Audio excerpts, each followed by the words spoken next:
Welcome to This Wasn't the Plan podcast. I'm Callie. And I'm Brittany.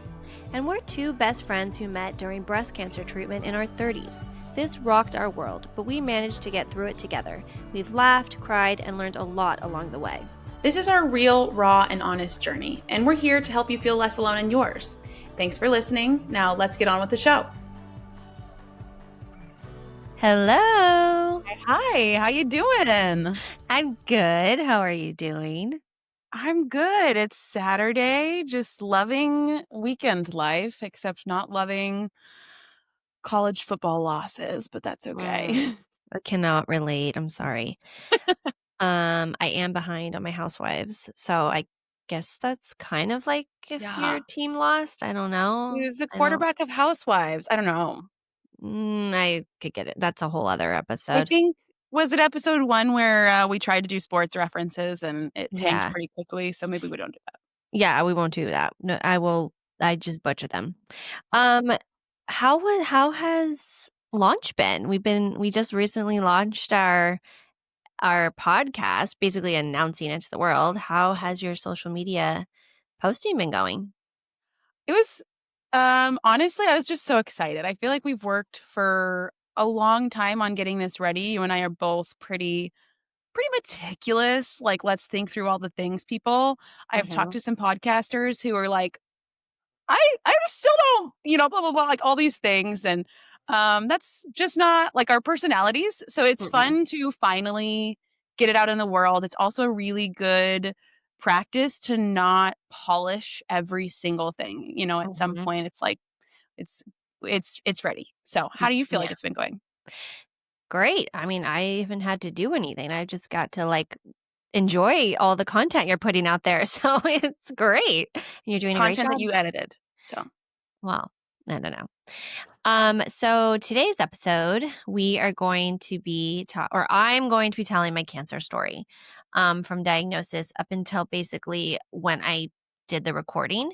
My story is long and there are so many ups and downs and just a lot of different avenues.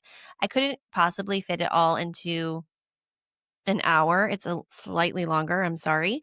You can just put me on 3.0 to listen to it, or 2.0. But I also want to say my story is not over. I'm still doing a lot of stuff to heal, and I'm still trying to achieve that no evidence of disease scan. And I'll probably in the future do another story update because there is a lot more going on. So I just wanted to make that note. My story is pretty emotional. I do cry quite a bit, and I do have the sniffles, which since it was just our second recording, I kind of would have wish I would have had more, would have been thinking about not sucking up my snot the whole time, that the microphone is picking that up. So sorry about that, but that's just what happens when you cry. What happens when you tell a story that's really difficult and you're still walking through. You're incredible. Yeah. I loved hearing it from start to finish. Oh, thanks. Well, hopefully somebody can find hope or inspiration, because I started from a very dark place, very, very dark place, and I'm doing so much better emotionally and just cancer-wise, health-wise, and it's pretty remarkable. So I hope you enjoy my story. Here it is. Thanks for listening. Hello. Welcome back to This Wasn't the Plan podcast. I'm Brittany. And I'm Callie. And today we are going to be talking about Callie's story from early on to diagnosis, or what are we talking about? We're going to start with my cancer diagnosis, and my story is kind of two parts because I've had two diagnoses. Lucky me. And we're just going to go through my story. We hope that as a way of sharing our stories, it gives you context, because we will keep coming back to our stories throughout all of the episodes we talk about. So this is a really good place to start. And we also hope that through this you can find hope yourself and maybe gain some insight or wisdom from things we've learned along the way. All right, so let's go. Okay, well, so my cancer story starts in April of 2023. I was 7 months pregnant, and with my first child, I was 35. and I felt a lump kind of deep into my left breast. And I didn't really think anything of it, to be honest. I just noticed it, and I was like, this is kind of weird. I had my husband feel it, and he's like, yeah. But, like, when you're pregnant, your breasts get really swollen, and they say you can get a lot of lumps, and milk can come in. So I just kind of figured that's what it was. I casually mentioned it to my OB at my appointment. I said, I have this lump. And he's like, immediately, he was like, we're going to get you in for an ultrasound immediately. And I was like, oh, okay. Like, like he said it could potentially be breast cancer, but it seemed impossible. So I was like, well, that's definitely not what it is. So I go in for the ultrasound pretty quickly, like probably, I don't know, a couple weeks later. And they say it looks suspicious. Boy, is not a word you want to hear. He's like, we need to get in for a biopsy. And I was like, okay, like, what is that? I've never had one before. And I was really scared for the biopsy. Like, all I could think was, like, needles going in my breast. Like, I don't know. Anyway, so going for the biopsy. And at this point, it's May. And my due date is May 28th. So it's, like, kind of in the beginning of May. So you were a couple weeks from giving birth. Like a month off, yeah. Gosh. And I go in for the biopsy, and I am, like, humongous. Like, I'm 5'1", to put it in context, and I was like 165. Like, I was really, really big. And they were, like, just trying to get me onto the table. Like, you have to be on your side when you're having a biopsy. They had to go bring in, like, all these wedges and whatever. Like, I just felt like a whale. They were trying to, like, maneuver through, and I was like, and so I'm doing it, and I'm just kind of, like, crying a little. Like, it's almost like my body knew what was coming, but my mind wasn't quite there yet. And they do the biopsy, and they're really nice and really gentle, and it really wasn't that bad. I just want to say that. And then, a couple days later, my OB calls me, and he says, it's breast cancer. And I was like, what? Like, did you have any inclination at that point, like before you got the call, were you still kind of preparing yourself it was going to be nothing? No. I was like, this isn't good. I kind of thought. I have a memory of myself. I had a lot of back pain, like really intense back pain throughout my pregnancy. I was in a lot of pain. I couldn't even walk. And I was taking a lot of baths, and I was really sad because I kept thinking, I didn't even know what breast cancer meant for me, but I just knew that it wasn't good. And I was sitting in the bath, and I grabbed a box of Oreos, not real Oreos, they're organic, but still grabbed them, sat in the bathtub, and I just was sobbing eating Oreos. And at the time, it was not funny. Now looking back, it's kind of funny. Like, not funny, ha-ha, but like, it was like what you would see like in a movie. I don't know. Yes. I was just like, what is going on?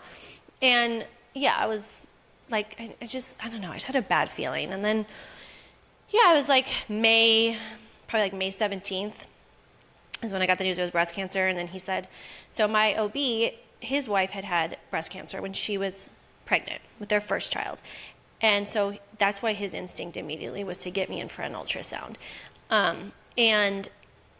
So I felt so safe in his care. Like, he was an incredible doctor, just the best. And so he's like, we're going to get you in touch. I'm going to get you in touch with the surgeon, the UCSD, like, she's the best. And, and I was just like, ugh. I felt like he was like sending me off.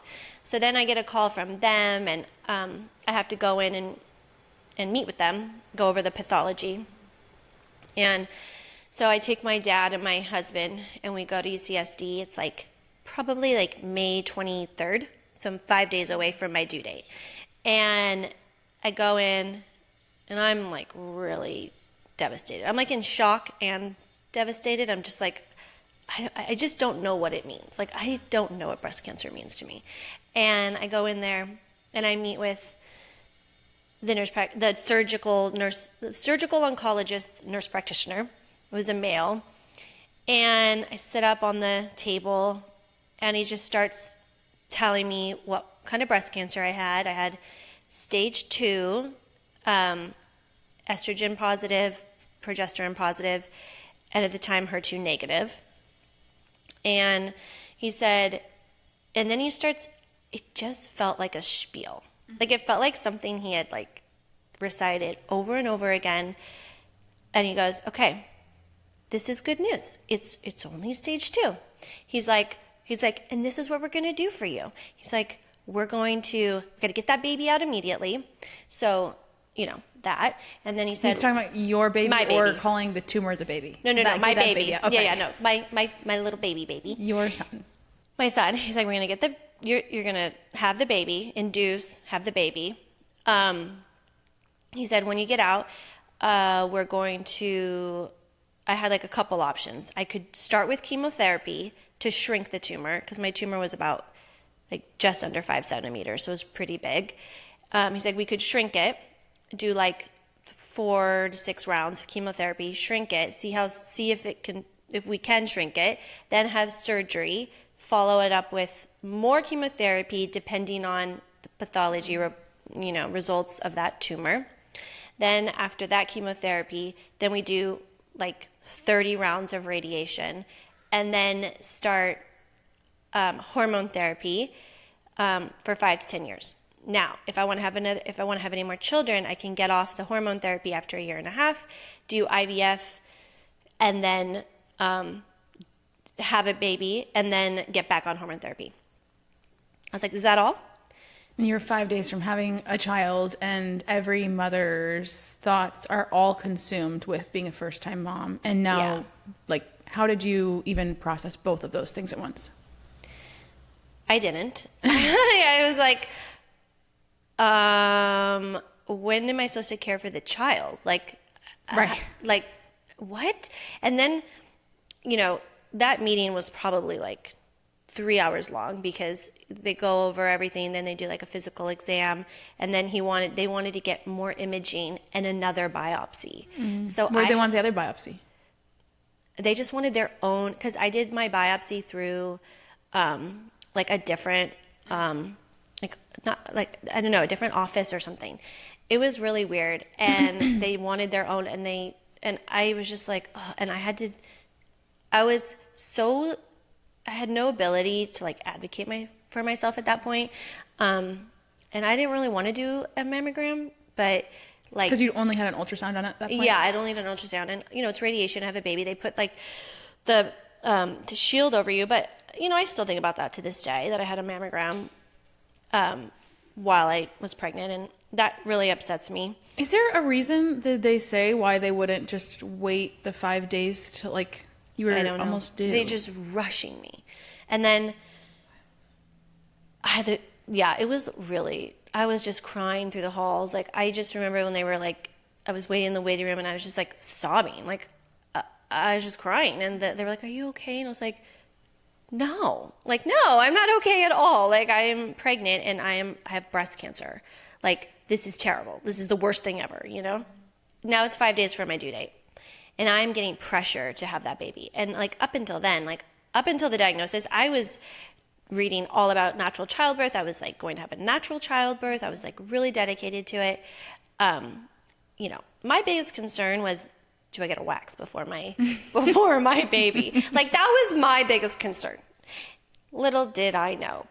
And so I was like, no, I really want to still have this natural childbirth if I can. And the oncologists were like, really, like, no, you need to get the baby out immediately. It felt like it was like killing me, but I felt like if I could stay pregnant for longer, I could like protect the baby, and I could protect myself. And I did not want to have the baby. I didn't want to have the baby until the baby was ready to come out, So we're trying to just like naturally induce it. And my OB said that the oncologist's office was calling him to pressure me to have the baby. And I was so mad at that. And he's like, we'll do whatever you want. He's like, I don't care what they say.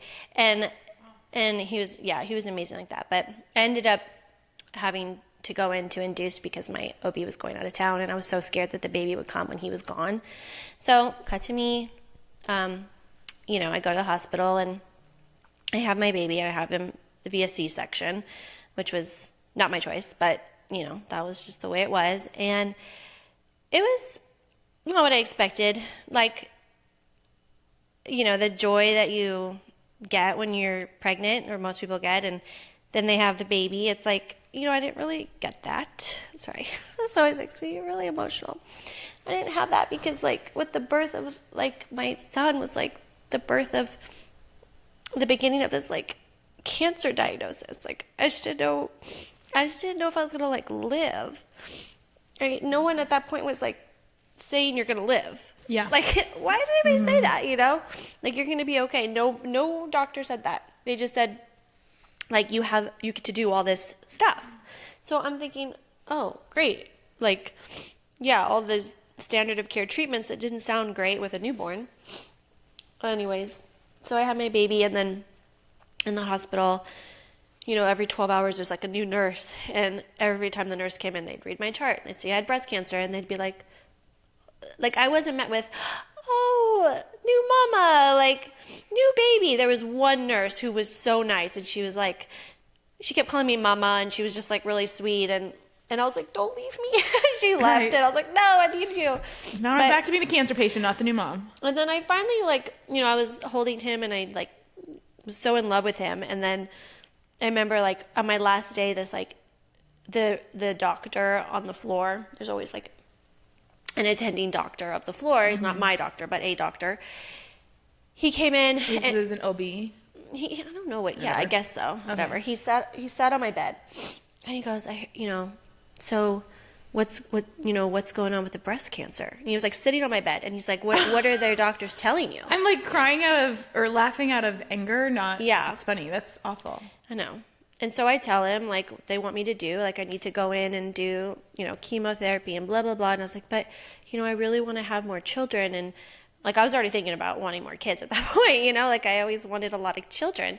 And he's like, and he looked at me and he said, you have a very aggressive breast cancer. You need to not worry about wanting other children. You have a son right there that you need to take care of and live for. And he said, you need to do exactly what your oncologist tell you to do. And I was like, up until then, no one said I had an aggressive cancer. Those words were never said to me. I just thought I had breast cancer, Yeah. And he scared the crap out of me. So the joy that I was finally able to muster up, he just took away from me. And I was so upset. I just cried, and I was like, I'm sorry, don't sit on my bed. We aren't friends. No. That felt so invasive. I hated that. And so then he left, and I was just sitting there holding my baby, trying to recover from the C-section and just being overwhelmed by it all. I was already overwhelmed. And then we take the baby home, and I had him on June 1st, and I had an MRI scheduled for June 4th. And I was really stressed out about that because I just had a C-section. I was like, how am I supposed to get up and have an MRI? You have to be on your stomach. Mm-hmm. And I was like, and I didn't really know much about C-sections because I hadn't read anything about them because I was determined to have my, natural childbirth. And so I was so stupid. I thought I thought if I moved, my body would fall in half. I had a child's view of what a C-section is. So I was like, I don't feel like I can do this MRI. It's only 4 days. So I pushed it out to June 8th or June 6th. So I had 5 days at home with the baby. And then I had to have my first MRI. And at that point, I went into isolation mode. I couldn't. Who knew at that point? My mom and dad, they were staying with me. Obviously my husband. And then those were the only people I talked to. I couldn't even tell my sister. I couldn't tell anybody. I didn't even know how to say it to myself. I was so devastated that I just, those words couldn't come out of my mouth. I couldn't share that news with anyone. And so I was very isolated, and I was trying to take care of my newborn. And I just remember thinking should I bond with this baby? I'm probably gonna die. I don't want this baby to be attached to me, and then and then I leave. It's better if it's he gets attached to my husband. And I didn't say those words to anybody because it's pretty dark, but that's just how I felt. I had no hope, and I was just stage 2 at the time. And then Sorry. I still have trauma about this. Yeah, I am sitting here crying. Number one, like I'm sad that we weren't friends and we didn't know each other at that point, because I'm like, my heart shatters for that version of you. Yeah, that was like really hard. I was such a shell. Like, you know, I wanted to tell everybody about this baby that I just had, but I just like couldn't talk to anybody. I couldn't talk to my friends. Like, I just like couldn't talk to anybody. I was so stressed out. Like, I couldn't even look at my phone. I've never felt anxiety like I felt at that moment. Like, I was actually like paralyzed with anxiety. I was getting a ton of calls from the hospital, like the genetic testing, like CT scan. You know, they wanted to know if I wanted to freeze my eggs, like the oncologist. I mean, the list goes on. You know, you're just getting so many calls, and I like couldn't use my phone. I couldn't text. Like, my husband was like telling my friends, like, he was communicating. Everyone would communicate via my husband, because I couldn't even respond to like a text message. That seemed like too much for me to handle. And and so when I would meet with my oncologist, she was really awful. Like, she could not tell that she had just had a baby 8 months prior to me meeting with her, and I thought she would like see where I was coming from, you know. And so as I'm meeting with her and I'm just trying to gather information and figure out what I want to do, I'm asking her questions, and she just keeps like being like, I don't have time for these questions. Like, you know, stop asking questions. Like, these aren't, you know, I would just ask about studies I'd read, and should I, you know, whatever it was. And she just didn't have time for it. And she said, if you don't do what I tell you to do, you're going to get stage 4 cancer, and you will die of stage 4 cancer. And she said those exact words. And I just like, I think I might have hung up on her. And I think that might have been the last time I ever talked to her. I don't remember, but she was awful. She just was so mean. Do you, at that point, okay, so you're a week postpartum or whatever. Yeah. Did you, like, I didn't know a lot about healing cancer naturally, but I know your family, like, you might have had a head start on that. Did you already, going into the meeting with her, have any thoughts of doing anything besides standard of care? I didn't know about cancer, but I just kept thinking, like, this is a lot for stage 2. Like, I felt like we were throwing a jackhammer at a fly, or whatever the saying is. I don't know. I just felt like too much. I was like, it seems like overkill. Like, are you sure? Like, I don't know if I can do chemotherapy. Like, I think it might kill me. Like, I'm very sensitive. I don't take Tylenol. Like, I have like fainted from taking too much Tylenol. Oh my like, gosh. I just don't know if that's right for me. But that was all she offered. And, you know, I mean, that's all she knew. So that was all she could offer. But she certainly knew better than to say something like Yeah. that to anyone, let alone yeah. a brand new mom. So to me, I felt like the easiest option was a lumpectomy. Like, I hadn't known a lot about cancer. Like, I really didn't know anything. My mom had breast cancer like 20 years prior, and she had surgery, and like it felt very like, cancer's never easy, but it just felt like more simpler, and she has been fine ever since. And so I was like, maybe I'll just do that. Like, lumpectomy seems like the easiest thing to do. So that's what I decided to do. And so I met with the surgeon like a month later, and this is like the beginning of July, and I had declined the CT scan and the bone scan, mostly because I was really scared, because I was breastfeeding, and I had read somewhere that like you're not supposed to hold a baby with the radiation, and nobody could like confirm that. And I don't know, I just felt like I wasn't being a good mom. Like, I had already done a mammogram, and then I did the MRI with the dye, and they said the dye would leave my body after 24 hours. Cut to months later doing, you know, some blood testing, and it was off, the gadolinium was off the chart, so it was still in my system. So I just felt like I was like failing already as mom. And so I meet with the surgeon, and she says, this is what we're going to do. Your surgery will be August 15th, so like a month and a half away. You need to stop breastfeeding. If there's milk in your ducts, it can really complicate the surgery, and it can take a while for your milk ducts to dry up. You need to stop. And I was so devastated. Like, I was like, okay, so now I can't breastfeed my child. Like, it just felt like everything I had planned literally did not go according to plan. Mm-hmm. I felt like it was like a lot of letdown after letdown after letdown. And I just had no time to like even recover from all these like disappointments, And so I am sitting there in the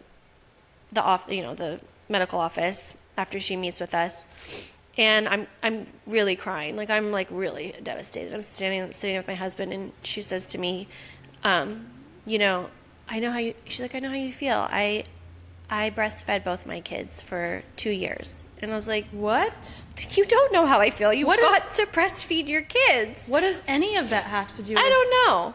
But that's what she said to me. And that was supposed to be like my, that was supposed to be like, it was supposed to make me feel better.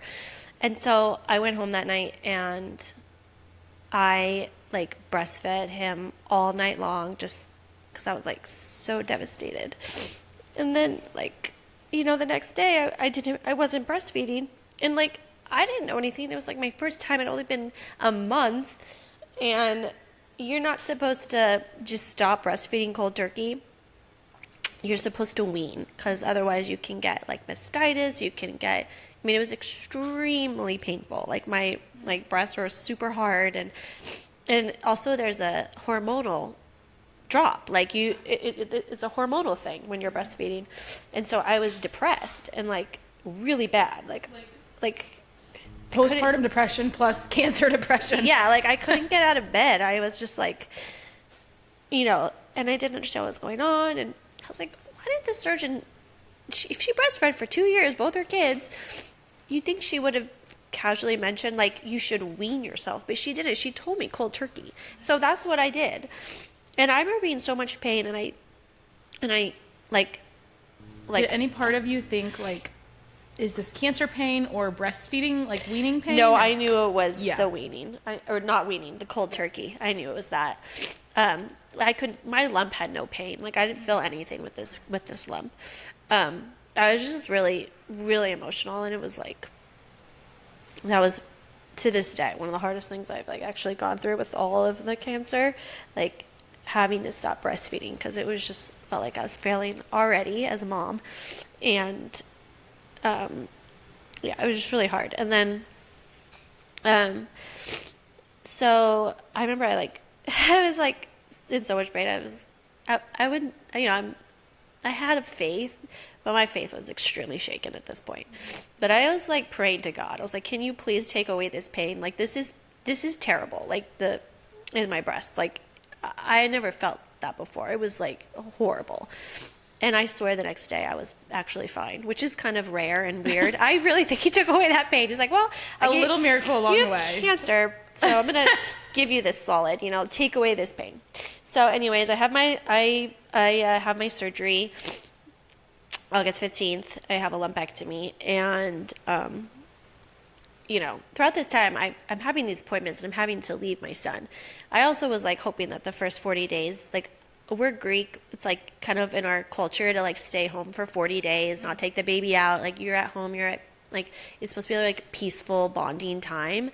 And mine was just like not that, and that was another just real strong, major disappointment. I would have to leave them a lot to go to these appointments. And I was just like, it was just like so much. It was just a lot of devastation. I know there's like worse things than I know moms have to leave their babies, but I don't know. This was just a lot for me. It's a lot. Yeah, I wanted to hold him and be there for him. So had my surgery, and margins are clean. Meaning that they cut out the tumor, and then like they check like the margins around the tumor to make sure there's no more cancer cells. So, and there was no lymph node involvement. So all in all, it was like seemed like Did they very take successful. the lymph They nodes? did. They Okay. took my 2 sentinel lymph nodes, which are the ones that are like the closest, like when your lymph drains, like those are the 2 that the cancer, or Most likely. how do you, yeah, it's the one that it would spread to those lymph nodes. They took those out, which, in like hindsight, I really wish they wouldn't have. There was never actually any indication that there was lymph involvement. On all my biopsies, my Did they biopsy your lymph nodes? Yeah, Okay, so they biopsied them, came back clean. came back clean, But and it's just standard to yeah. take a But couple. I had heard that actually they can check while you're under surgery, if you have, if they are cancerous. I have heard such mixed things about this, and I don't know if it's surgeon to surgeon, because I would love to know more about that. Yeah, But so, that's not what happened. yeah, so they took them. So during this time, they said after the surgery, you can't hold anything that's you can't carry anything over 10 pounds. Well, my baby was a little chunker. So he was like already 15, 8, I don't even know. He might have been 18 pounds. He was heavy. So meant I couldn't carry him. So at 2 months, I'm told that I can't carry my baby. And I was like, okay, that's, what else are you going to throw at me? Yeah. Thankfully, I had like an amazing support system, and I had family come in and stay with me. So like they would, pick him up and they'd place him in my arms. And I had a friend come stay with me. So I was really lucky to like have the help, but that was pretty devastating. And then just something to note, and it seems obvious, when I had my lumpectomy, my tumor was large, but I never really thought about how it would like change the shape of my boob like after surgery. This is just like cosmetic stuff, but I don't know, it's kind of alarming. So you're all bandaged up for the first week and 2 weeks, and when I finally got like the courage to take off the bandage and like look at it, it actually is really shocking and kind of a little traumatic. I wasn't really prepared for that. So that was August. that was 2 months after a C-section. So you're Yeah. recovering from C-section, Yeah. lumpectomy, which is more. I mean, a 5-centimeter tumor lumpectomy, from It's what I large. hear, is that would change. Yeah, the way it would things change. more, and someone should have probably sat down and told you about that. I guess it's like obvious, but I don't know. It just wasn't. No. I wasn't even thinking Why about that. I would- didn't even care about that. I just was like, get this tumor out of me. Yeah. So I had the lumpectomy and then went in for the checkup afterwards. And that's when they actually tell you that like, hey, we tested your lymph nodes. There was no cancer in it. And I was like really worried about that, because if there was lymph involvement, it was going to be like stage 3. And when the nurse told us, the nurse practitioner, this is the same guy who this is the first person I ever met with. He said to me, no lymph involvement, and me and my husband were like extremely relieved, and I was kind of crying. And he looked at us and he said, "Oh, is that something you were hoping for?" Like, yeah, dummy. Well, no, duh. No, I wanted it to be in my lymph nodes. It was just Yeah. the dumbest comment and so insensitive. And I remember him making like a sports joke, because my husband was wearing like Dodgers gear and he was in Padres gear, and they're rivals. And I was like, where do you think we are? Like, we're not a baseball game. Like, we're at a post-surgical meeting. My wife has cancer. Like, my husband didn't even like comment on it. It was just really insensitive. But whatever. So then he is adamant that I need to do radiation. And I wasn't sure yet about radiation. I didn't know anything about it. I hadn't done any research, but I knew that they wouldn't let it go. So I said, okay, yeah, well, I'm going to have to go up north to stay with my parents, because radiation is every single day, and you have to, it was far away. It was going to, it takes longer to get there than the actual radiation. And I was like, I'm going to need a lot of help, so I'm going to have to go stay with my parents. This is all a lie. And he's like, okay. This is all what? A lie. Like, I was lying to him. Okay. Yeah, because I wasn't sure if I was going to do radiation, and I didn't want them to they will keep calling you if you don't tell them. And so I said, I'm going to do it with a different hospital though. So, and he was like, okay, you need to do it though. And so after that, I just think I'm cancer free. Like, or everyone's talking to me as if I'm cancer free, And Meaning like your family. Yeah, like everyone's like, well, we got the lump out. You don't have cancer anymore. Right. I really didn't know much, so I was like, your mom's experience was. Yeah, so I just expected to be like, yeah, I'm cancer free. Well, at that time I was like, I just want to enjoy this time with my son. Like, I was starting to like kind of walk and exercise and spending the day with the baby, and I didn't have an oncologist because I couldn't stand that one lady, and I just was like, I don't know. I started to see at that point I was like, okay, I need to understand why I got cancer. Like, something in me was like, this just didn't happen. I need to understand. And I knew about functional medicine, which is doctors who study like your root cause of whatever your problem is. So I looked for a functional medicine doctor near me. I found one, and he specialized in cancer. And I was like, I'm going to meet this guy. So I go see him, and we start doing a lot of root cause testing. And I'm meeting with him a lot, but I'm not really doing anything. Like, I didn't fully change my diet. I didn't I haven't done any support IVs. Like, I really didn't do anything. I was just because I was truly kind of shocked at how much money it was out of pocket, which was like a drop in the bucket. Funny looking back now? Yeah, kind of. And, there was a lot of, I wasn't sure of anything. Like, I was really scared that I wasn't doing what they said, but I just didn't feel like what the oncologist said was right, but I didn't know what was right. So I was really just trying to figure it out at the time. And I was so naive at that time. I thought, and I asked my functional medicine doctor, I said, am I going to be able to have kids next? Will I be able to get pregnant next year? Like, I was just like, I got the cancer out. I'll do whatever I need to do. And then I want to be able to have a baby next year because I got to stay on my plan. I want 3 kids, and I'm 35. I just turned 36, and I was like, I gotta get going at this. And he was like, like, he didn't say anything, but I think he was like, oh, this girl, she don't know, but he's being sensitive. And then like it's October-ish, maybe end of October, I kind of feel something at the surgical site, and I hadn't really touched that area because I was so, I don't know, I had a lot of emotional wounds connected to it, and I didn't want to touch it.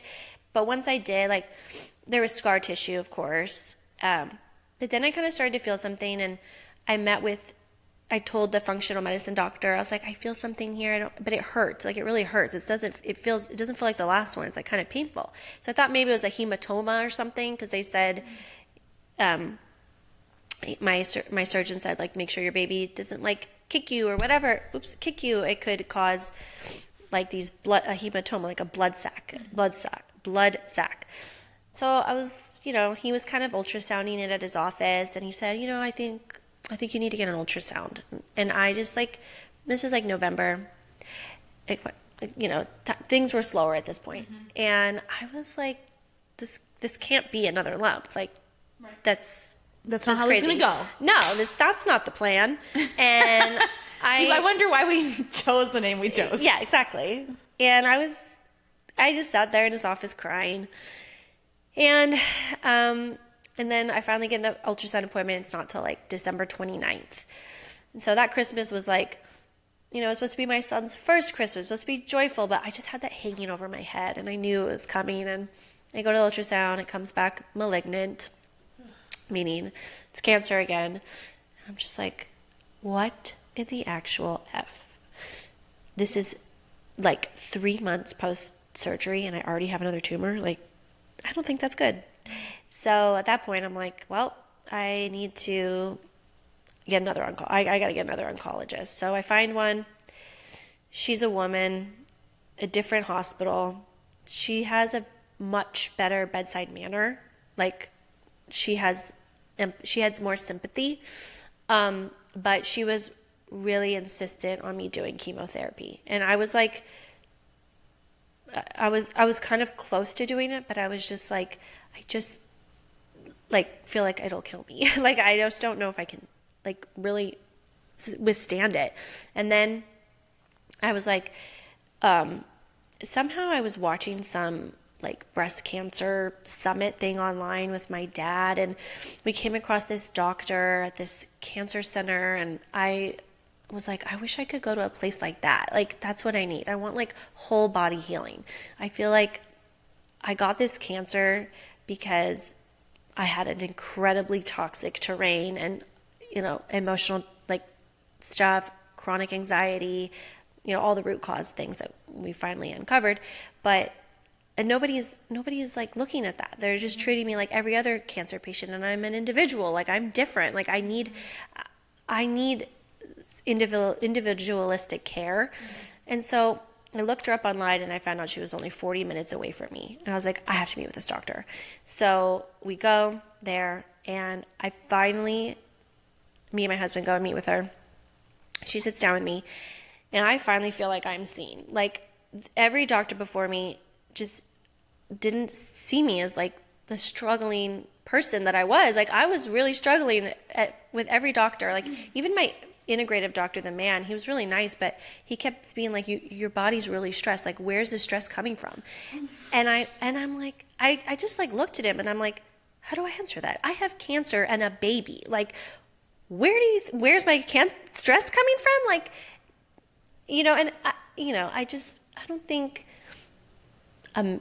a man can fully grasp what a woman goes through after having a baby. Like, I don't think even like someone who had like who hasn't been up close and personal to the process, like whether that's walking deeply with someone else through it or going through it themselves, like I can imagine. But like even I sit and have to like listen to you talk about it, and I'm like, whoa.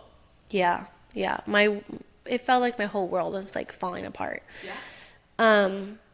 And so I'm just like, ugh. Anyway, so I'm meeting with this doctor, and she looked at me and said, who's helping you? And I was like, I have family. She's like, no, you are going to need help. You need to, and women don't like to ask for help. Moms don't like to ask for help. I'm extremely guilty of that. And I was like, okay. And I listened to her, and we came up with a great plan. And I had started learning about like low dose chemo, vitamin C. I learned about radiation, and I didn't feel like it was right for me. I have a genetic mutation called CHEK2, and people with CHEK2 have a higher chance of developing secondary cancers when they do radiation. And, like a detox? No, it's like just genetic testing that I did with like the hospital. And I just didn't feel like that was right for me. It was like under my left breast where my heart is. And I don't know, I just felt like the risks outweighed the benefits for me. And that was my personal decision, and I don't regret that. And so I talked with the doctor, and I decided I was going to do low dose chemo. She said I also really need to have an oncologist that I trust and like. And so I was like, okay, I had a name in my back pocket that someone had recommended, and they said that he was like open to integrative stuff. And at that point I just like didn't want an oncologist, but I was like, okay, I need one. So I met with him. Can I, like, at that time, did you know why you would need an oncologist if you were going to a place like this? Because usually integrative doctors, they like to have you consult with an oncologist as well. I didn't fully understand it, but I knew I needed like scans, and I needed something to be covered by insurance. So, right. I mean, honestly. And that I think is a big thing for me. Yeah. Anything you can get through an oncologist who will work with you if you're not doing all of their plan. Insurance is more, is likely going to cover it. Yeah, and she told me, she said, we need to see what's going on with the rest of your body. And because had you had a full body scan? No, I had not had any full scans. I had only had breast imaging done. So she said, we need to see what's going on in your body, and then we can. Sorry, I should back up. We had not decided we were doing chemo yet. I needed to have the full scan. Okay. But I started doing like some support stuff like vitamin C. And had you had like cancer markers or circulating tumor cells checked at that point? I had, and they weren't. I don't even remember the cancer markers, but I know my circulating tumor cells were like 4.6. Okay. So it wasn't really that high. Sorry, this is technical for people who don't understand this, but was that RGCC or was that Yes, Signatera? I did RGCC, which is a company out of Greece. They test your blood to see how many circulating tumor cells there are. So they used my tissue from my tumor. That's right. They get it from Yeah. wherever you got your biopsy done. Yeah. I had surgery, so they had my actual tumor. Oh, yeah. Yeah. The- And they see if any of that The DNA is original one. Yeah, the original one. And so it wasn't high, so it wasn't really like alarming anybody or anything. But having a second tumor that quickly after surgery is like pretty fast growing. So anyways, she said we need to get you in for a PET scan. And so I met with a new oncologist. I actually really liked him. He got in the order. Had the PET. The insurance denied the PET scan. So I had to have a CT scan and a bone scan. They were said there requiring wasn't- you have those done first. Yeah, there wasn't like enough evidence to indicate that I needed a PET scan, even though I had cancer. So, yeah, whatever. So I go in for the bone scan on a Friday. I go in for the CT scan on a Monday. And I took myself to the CT scan. I like went by myself. And I remember being like really proud of myself because up until then I really couldn't do anything by myself. I was really scared and I just didn't feel like I could. And for whatever reason, I had no one to take me that day because I needed someone to watch Oliver and blah, blah, blah, blah. And so I go into the CT scan and I was like kind of nervous and I was done. I was like, I'm going to go treat myself to a coffee. And I go to like this place and I'm sitting there drinking my coffee. And no sooner do I look at my email and I get the results for the CT scan. I mean, it was fast. It was within an hour. Now, anyone who's listening who has had a scan, there's usually a pretty extensive wait time. Anything past a minute is long for you waiting for those results, But it came back within an hour. And I looked at it and I was like, my stomach dropped. Like, I had to leave. I was like, I need to go home. It said, like, extensive cancer in my back and my spine, my upper spine, my lower spine, my sacrum. It was in my ribs. I had a fractured rib at the time, which I didn't even, like, think it could be. Did you feel Oh, yeah. No, it was super painful. I just thought I don't know. I thought I sneezed wrong. I really don't know. I didn't think it was cancer, but the cancer had fractured my rib. Did you have like a moment where you started noticing pain in your body, like in relation to the time you noticed the lump, or how did all of that? Well, I had some aching in my liver, and I was like, oh, I don't know if it's cancer, and then I was like, okay, I can't live the rest of my life thinking that every ache and pain is cancer, and so I was like, no, and I had really bad back pain when I was pregnant. And then once I had the baby, the back pain kind of went away. Like I didn't really have it as bad, but then it started to come back. But, any mom will tell you that they have back pain from carrying their baby. So Yeah. I didn't. I mean, you're a small framed person. Yeah, and I had a chunker of a little baby. And so I just figured that back pain was like from carrying this baby all the time. He liked to be carried. And so I didn't think it was. You just never think it's going to be the worst thing. I don't know. Or you make yourself not think it's going to be. Yeah. Because you're right. You don't want to, I mean, the day after, or a few days after my diagnosis, I was having some leg pain. And I was like, am I going to live the rest of my life thinking that any little ache or pain is cancer? And like to a degree, it always does cross your mind. And so you have to figure out how to like filter that voice. Yeah. So. Sorry, go on. No. And so I call my husband. I tell him it's spread. Oh, I should say it was also in my liver. So you said your back? My back, like my spine, my like pelvis, sacrum, ribs, liver, and lungs. Okay. Yeah. Wow. So it was like Yeah, that's an everywhere. awful thing to get at a coffee shop. Now I go to the car and then I call my mom. And I'm kind of like reading it to her. And I'm thinking to myself, you know what? It's okay. This is bad, but I'm going to be okay. Like, I'm going to be okay. I was scared, but I knew it. I was like, I'm going to be okay. I took the news of this stage 4 diagnosis way better than my stage 2, which is insane. But I do think it's from the pregnancy hormones is why I just didn't handle it properly. Well, Um, and the initial shock. and the shock. And, Like, you could have stage 0 cancer and you hear you have cancer and it's a semi-truck hitting you. yeah. Yeah. And so I go home and I don't know. I just like, there are moments throughout this journey where I just feel like God was protecting me because I was shockingly calm, like shockingly calm. And I knew that like my family was waiting for the results and I had to tell them. And I was like, if I tell them and I'm scared and I'm crying, they're going to be just as scared. And then I'm going to be more scared. It is going to be a cycle of fear and sadness, and that's just not going to help me. So I'm going to call them, I'm going to FaceTime them, and I'm going to tell them, and I'm going to say, but it's okay. I have a plan, and I'm going to be fine. Do you feel like you, like, going to the clinic you went to prepared you to be able to handle, like, you knew you had tools in your tool belt? Yeah. Because I finally felt like, okay, this kind of care, which was integrative cancer care, felt more aligned with me. I was targeting the tumor, but I was also targeting the terrain, or fixing the terrain. And that felt right to me, felt manageable. I'll get into like the treatment stuff, but it just felt like I just felt like I had more of a plan and I could tackle it better at that point.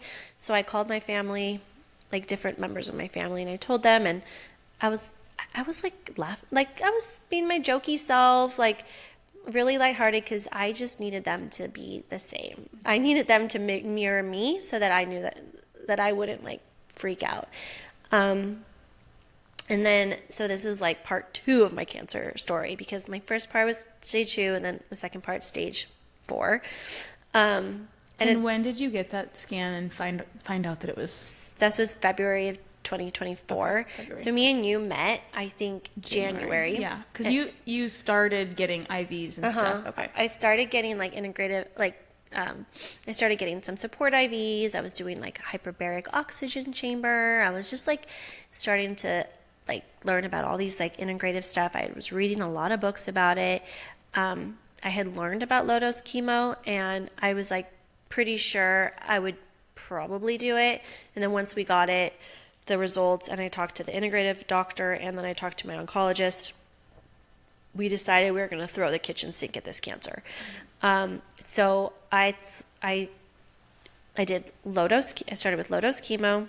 I started hormone therapy, like tamoxifen. I did a CDK4 inhibitor.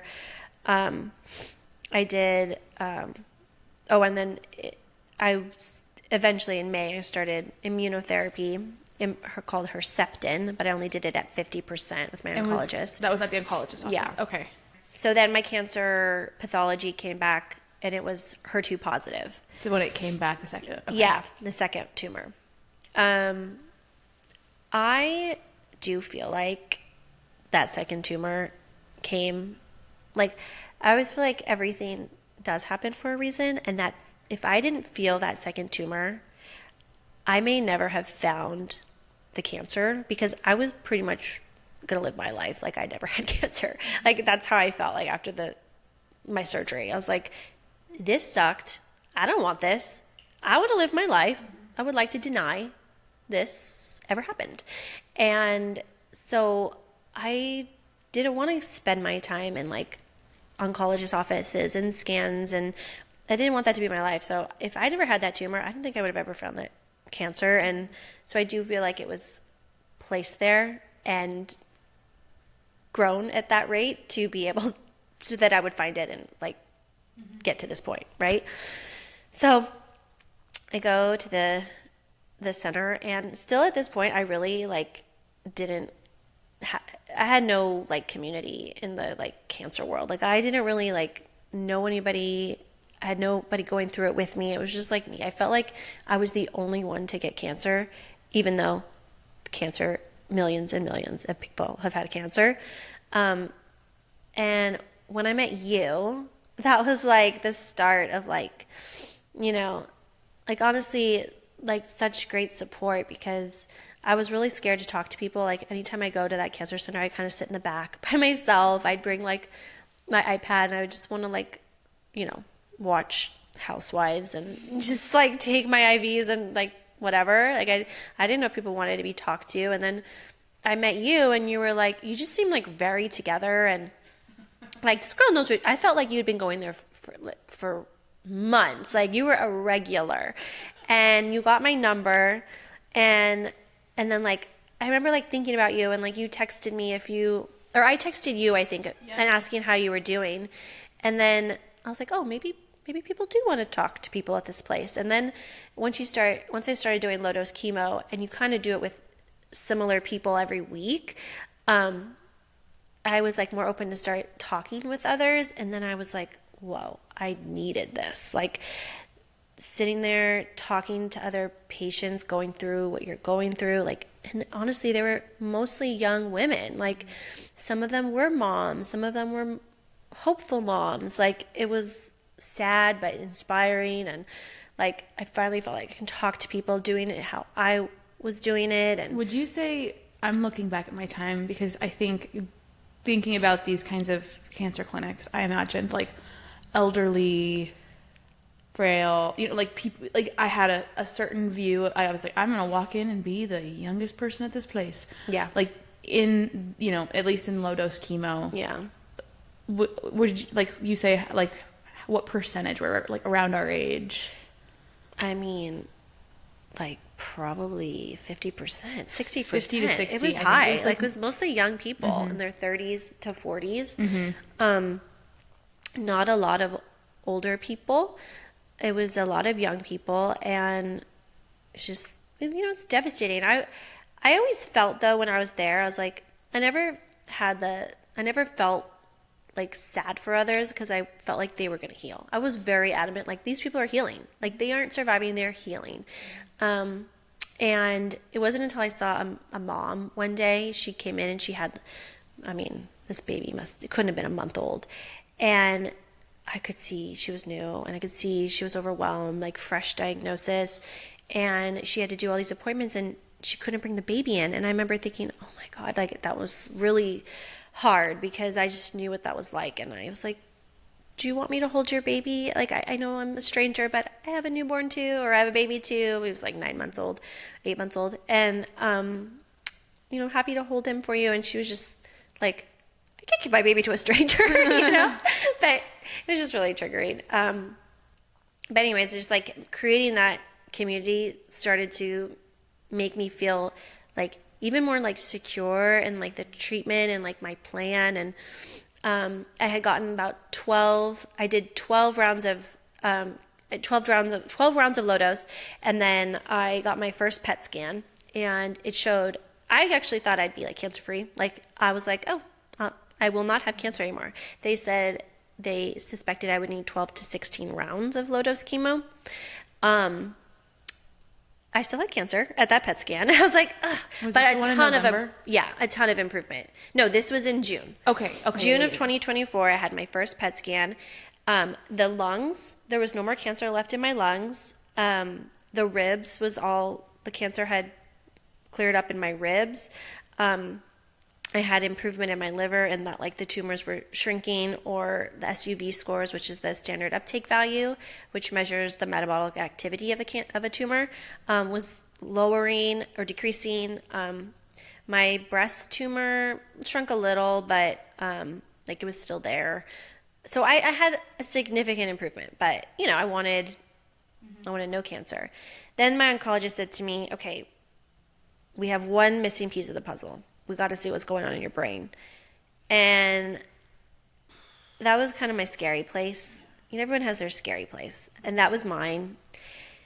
So I had to get a brain MRI, and I was terrified. I was a wreck that morning. I was crying and I just was freaking out. And anyways, I got a brain MRI, and thankfully there was no cancer in my brain. And I was really happy about that. It felt like a win, and then I needed to continue on with the low dose. But at that point, I had not told anybody outside my immediate circle that I had breast cancer. Like, I'm sure in the family, it was kind of, people probably talked about it, like my extended family, but I had not talked to anybody about it. definitely didn't put it on social media. Like, this is more than a year in. This is like, I had Oliver June 1st, 2023, and it was like July when I was like, I think I'm ready to tell people about this. I feel better. I was like very confident. I felt really like empowered, and I felt like I was healing. And Do you feel like it was like you had signs of improvement and that your plan was like working, and so you could like confidently? It was more that like I didn't cry every time I talked about cancer. Like the first year, I just couldn't even talk about it without crying. Like in the first few months, I didn't want anybody to say the word cancer. I couldn't say it. And it felt like if a friend came over to meet Oliver, I felt like it was the elephant in the room that I didn't want to discuss. But I feel like everybody was, it's like when you have a pimple on your face and you think everyone's looking at it, but in reality, you're the only one that knows about it. Well, this felt like that, but actually everyone did know about the pimple and was probably thinking about it, and maybe didn't know how to ask or how to talk about it. Like a boil on your face. Yeah, there's a goiter on your forehead, and are we not going to discuss this? That's how it felt, and so I just felt like I could talk about it. I was like, I had a lot of healing in the talking about it. Like every time I'd meet someone new at that cancer center and we talked about our stories, it was so healing for me. And I thought, if I share my story, like maybe I could help someone. And I had seen other accounts on Instagram that really helped me heal because they were sharing their story. And I just was like, maybe this is why I got cancer. Maybe I'm meant to share this story. Maybe I'm meant to help people. Like, I don't know. It was just kind of all that was starting to brew in my mind. So I did. I shared it in, I believe, July. And it felt like such a huge release. Like, I felt like I had been hiding this huge secret for so long. And I always, like, my social media thing is like being authentic. Like, I can't stand when people lie or like put up stuff that's not truthful. I love sincerity. And here I am being like the biggest liar. Like, I am like, oh, I have this great life, I have a baby, and but no, I was dealing with something huge and scary, and it felt so good to share it. And then the support that I got was like, I didn't even think about that. Like, I never even thought that all these people would come out of the woodworks and send me messages of like support, and it felt like it was like what I needed. I didn't know I needed it, but I guess I did, and it just felt amazing to have people I hadn't talked to since high school like say like, hey, you're gonna beat this, like you're gonna be okay. And I don't know, it's just like all the prayers, and then it was really great. So I always tell myself, like, when there are like a handful of people who I really don't have much connection with, who really shocked me, and like I'm like, wow, like that, whatever. And I'm like, they definitely are. Like, those are the people, kind of like we talked about earlier, just like they probably had someone in their life that has cancer. Yeah. And like, whereas, a lot of us who are lucky enough to not have been affected by that until now, it's like, I don't know, like now we just respond a little differently when you're like, ooh, I understand the pain you're going through. Yeah. And then I'm just like continuing on my low dose chemo. It's like August, September, and I'm supposed to have another PET scan like September. And I'm like, I'm not ready yet. Like, I don't feel like I'm there yet. And my cancer markers are starting to kind of creep up a little. But I'm like, no, it's die off. And, I just kind of ignored them. And they're like, I don't know. So I had my PET scan early November. And you kept doing chemo until then, right? I was still doing chemo. And at my first 12 chemos, I was tolerating it pretty well. Just kind of sick that night, and then the next day I'd wake up really fine. Like, it really didn't affect my quality of life, which was incredible. It wasn't until like 18 that I was like really starting to kind of get sick afterwards. It'd be like a day, 2 days, and then like around 20 I would be sick for like 4 days, and it was just like worse than it was just starting to, I felt like my body was getting more toxic. So anyways, November, I get a PET scan and it shows progression. And what that means is that like your cancer is not shrinking. It's getting either spread to another place or SUV scores are increasing. In my case, I had a new spot on my liver with a really high SUV score, like the highest I've ever had. I had a new spot on my thigh and a new spot on my pelvis. And I was devastated. I got on the ground. I was like crying and I was like yelling to God. I was like mad at him. I was like, I finally regained my faith and you're going to do this to me? Like, are you kidding me? I was so mad. And at that point, I was like, maybe I'm not meant to live. Like, maybe this is like why, like, I don't know. I just like was really in a dark place at that point. And I really didn't know what to do.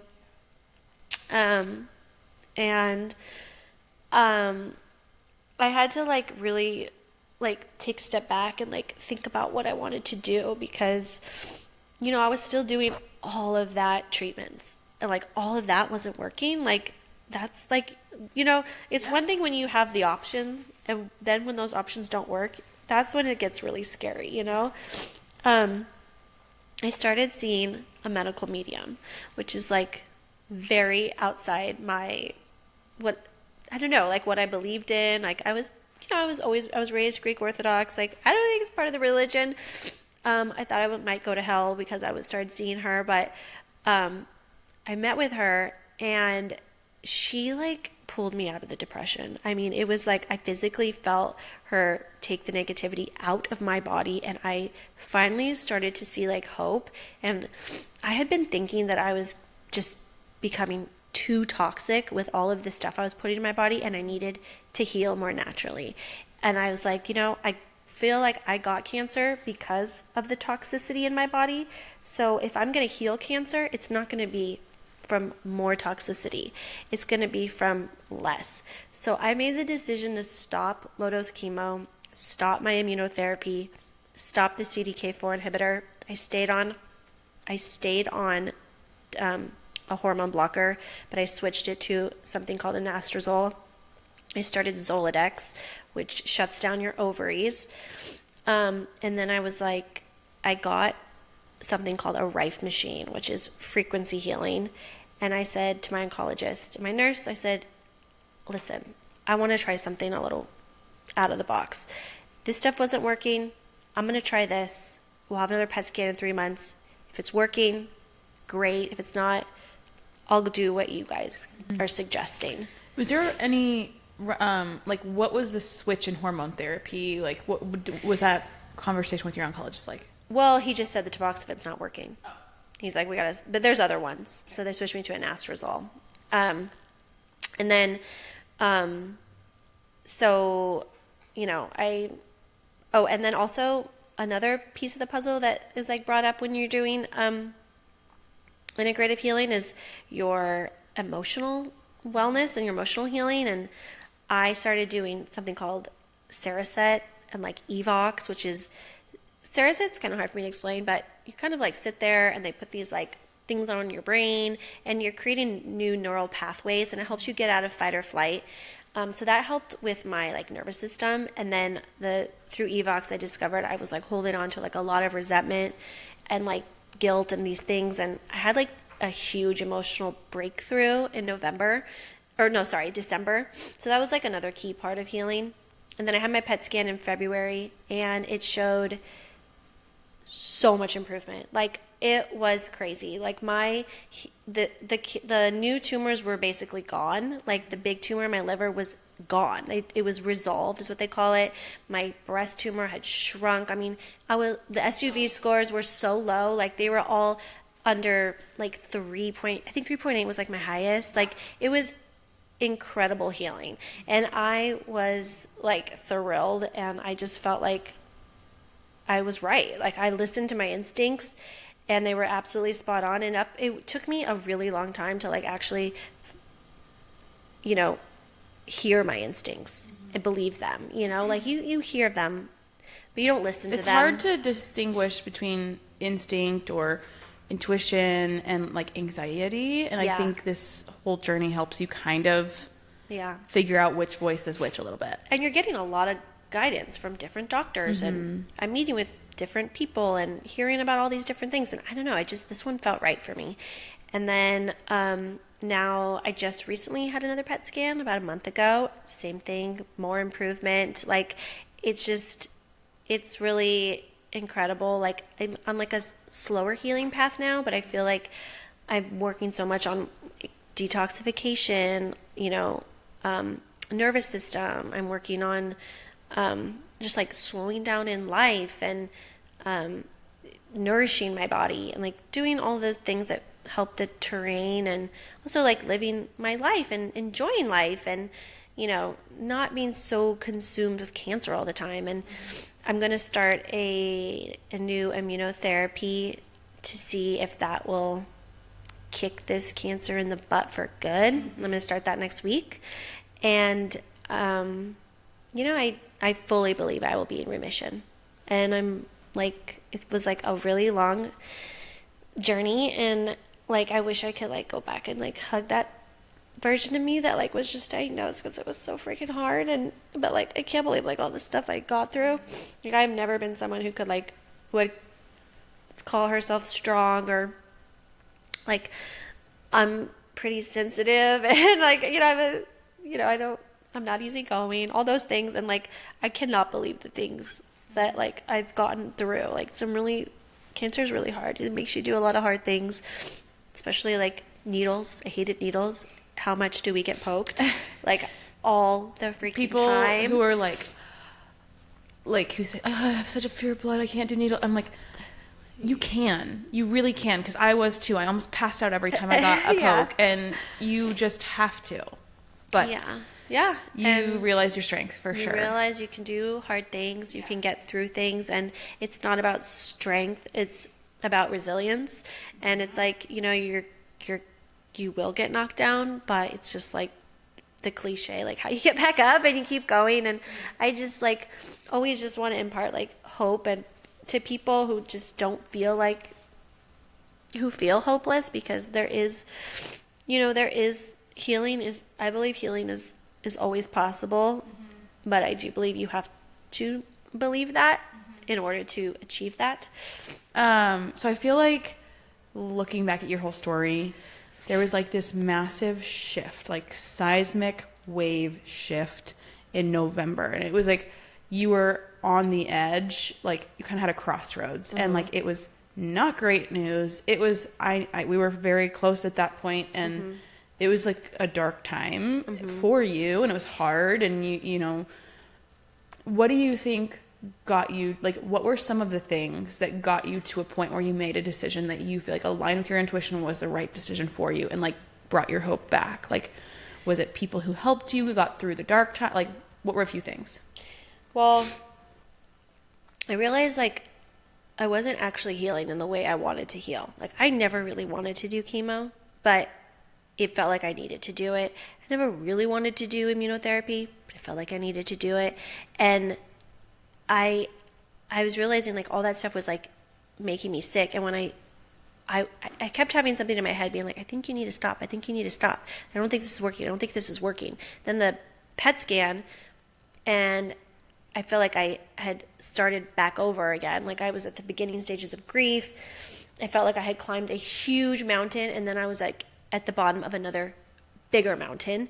And honestly, once I started seeing that medical medium, and she sort of told me that, she said, if you continue doing chemo, I think this could be really bad for you. And that, like, I was like, that's what I think. That's how I feel. And I was like, okay, are you listening to a medical medium? Like, are you going to take their advice over your oncologist? And I was like, no, I'm not listening to her. She's honestly just confirming something that I felt, and I was too scared to listen to myself. Like, am I confident enough to believe my intuition? And I was like, listen, at the end of the day, you made this decision. So if it doesn't go right, like, at least it was your decision. Like, before it was like I could blame other people, because I'm like, you told me to do this and it's not working. And it's not that I blame myself. It was more of just like, you just have to feel like right in that decision. And that, like, listening to my intuition, doing the emotional work was important. I would never, if I had a clean scan in November, I would never have done evox. I wouldn't have done therapy. I would never have uncovered these things that were really still in me and really bothering me. And that wouldn't have been good for like anything. It wouldn't be good for my nervous system, marriage, friendships. Usually will come down again with some form of like emotional stuff manifests into physical things. Yeah. And I didn't really, I was told that, but I don't know if I believed it. I'm like, you're telling me this bad thing that happened to me when I was 10 is sitting in my cells just waiting to like erupt. Like, I don't know. I don't know if I believe that. But I do believe that. I believe like our emotional trauma sits in our cells and is waiting and it needs to be dealt with. You cannot suppress your feelings. And so that was, and just working through the trauma of the cancer diagnosis. Like I actually did that. And that was like the shift. Yeah. Yeah. And like, you know, people were really there for me. Like my friends, of course, my family, my husband, like, you know, it's hard to tell people you love this stuff. I just felt like I was disappointing everybody with the bad news. Like I just like needed good news for them. And like in February this year, 2025, it just felt so freaking good to tell them. And I announced it on social media, and I'm pretty sure a lot of people think I'm cancer free with people have asked me, they're like, but you still have cancer? I'm like, yeah, a little bit. Because they thought that I was like saying that I didn't have cancer. But I just feel like when you have those wins, you have to celebrate them. Well, because like it was a huge win. It's a massive win. And I think people like, I understand, like we're corralling so many people through treatment for cancer. Yeah. And all you see is like a ringing of a chemo bell. Mm-hmm. And it's hard for people to comprehend the like gray nature. Yeah. It's not like I'm done, I'm cancer free, I'm in remission, we're good. Like standard of care makes it, because people need clarity, they make it feel that way. But when you step out of that box, you realize like it's not so clean cut. Also, back in November, another thing you have to remember, like that whole year, I was spending almost every day at that cancer center. Like I was away from my son. And so I hated that. And so when I decided to shift from treatment at like somewhere else and like doing it at home and doing the frequency healing and focusing on at-home healing stuff, I was happier. Like I was living my life again. I was able to spend time with my child and like be around him, and like that brought me so much joy and like rest. Like I was able to just like be at home, and that I do think also helped shift my healing to the good side, you know? So that was a huge shift. You know, I think you go through stages in a cancer diagnosis. It's just, and it's different for everybody, but yeah, I'm really lucky, and I'm lucky, but I'm also like I do feel like I'm being saved for a greater purpose. And I know that sounds, I don't know what it sounds like. I don't know. I just feel like I am. Like I feel so strongly that I have to use this diagnosis to help others. Like my whole life, like I've never had a like strong career goals. Like I've wanted to do certain things. I've tried things. I knew I always wanted to be a mom. Like that was all I wanted. I wanted to be a mom. And I don't know what my future holds in terms of like more kids. I'm so lucky to have my son, but I always knew I wanted to help people, but I never really had like, I didn't know how. And now I'm like given this diagnosis that's, you know, super difficult, life altering. I'm like, I need to use this to help. This is how I will help others. I'm not a doctor. I don't have like a license, but I have a voice that I use all the time. And that's how I'm going to help people, you know, is just sharing my story. And hopefully other people can find hope and healing from that. And I think that's it. I've talked for a long time. I think we need to stop my story. I mean, you have like 3 to 4 iterations, like moments through your story. So I learned things, and thank you for sharing. I feel like it's hard to relive some of that stuff, and it reopens wounds. But it's like your story is already impacting people. Like everyone who you meet, I I mean, even when I put a picture or a video of you on my Instagram yesterday, I got a bunch of messages of like, tell Kelly hi, I just love her, and so encouraging. And it's a lot of people who are in the cancer community, you know? Yeah. So I think we all encourage each other in a lot of ways. So I'm excited for people to hear it. Well, thank you for listening, and thank you for just being you, and we'll see you next week. Thanks for listening to our podcast. We have a big favor to ask. Please hit subscribe and leave a review. It really helps people find us. Thank you so much, and see you next time. Bye.